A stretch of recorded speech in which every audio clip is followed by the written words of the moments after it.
Magandang araw mga kababayan. Today we will talk about a very hot and timely issue. Can the impeachment still proceed under the 20th Congress? Mabilis ang kalat ng impormasyon online pero hindi lahat ng nakikita natin ay tama. Kaya tara, let's break it down using the Constitution and the rulings of the Supreme Court.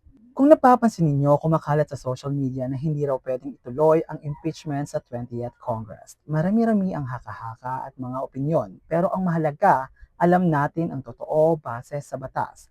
Ang layunin ng discussion na ito ay simple, to inform, not to mislead. Kasi nga 'di ba, uninformed citizenry is a powerful one. So short answer, yes, pwedeng ituloy ang impeachment kahit nagbago na ang Congress. Why? Dahil ito ay isang non-legislative function na hindi natatapos kahit matapos ang term ng mga miyembro ng Congress. Ang sabi ng Article 11, Section 3, Paragraph 6 ng Constitution, the trial shall forthwith proceed.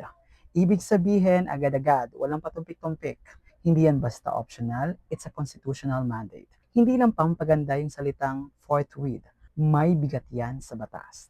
Importanteng linawin ng impeachment ay hindi lawmaking o paggawa ng batas, kaya kahit nag-adjourn sine ang 19th Congress, tuloy pa rin ang trial dahil non-legislative function ito. In short, walang effect ang adjournment sa impeachment proceedings.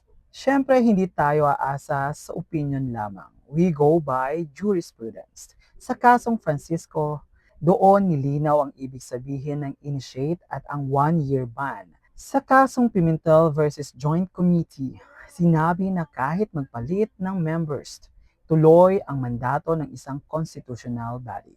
At sa kasong Chavez versus JBC, sinabi na every word in the Constitution must be respected. Lahat ng ito pabor sa tuloy-tuloy na impeachment trial. Una sa mga maling akala, hindi na pwedeng ituloy ang trial dahil bago na ang Congress. Ang totoo, the Senate is a continuing body. So kahit magpalit ang tao, may power pa rin silang ituloy ang impeachment. Pangalawang maling akala, kailangan ulit mag-file ng bagong complaint sa 20th Congress. Mali po, kasi na-transmit na ang Articles of Impeachment noong February 2025.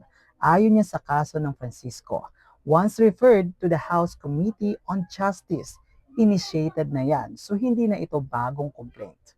Pangatlo, tapos na kasi ang 19th Congress. So tapos na rin ang impeachment. Hindi po. Ang adjournment sine ay para lang sa legislative work. Pero ang impeachment, non-legislative. Tuloy pa rin, may bisa pa rin hanggang matapos ang term sa June 30, 2025. Logically speaking, natapos na ang trabaho ng House. Na-transmit na nila ang articles. Ngayon, trabaho na ng Senate na ituloy ang trial. Forthwith, without delay. Ang Constitution mismo ang nagsabi. So no rule or personal opinion can go against that. So what's the bottom line? Yes, pwedeng tuloy ang impeachment under the 20th Congress.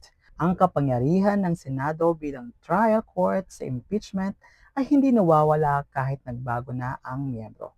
Mga kababayan, tandaan, hindi lahat ng trending ay tama. Let's seek the truth, not trend. Let's choose reason over rhetoric.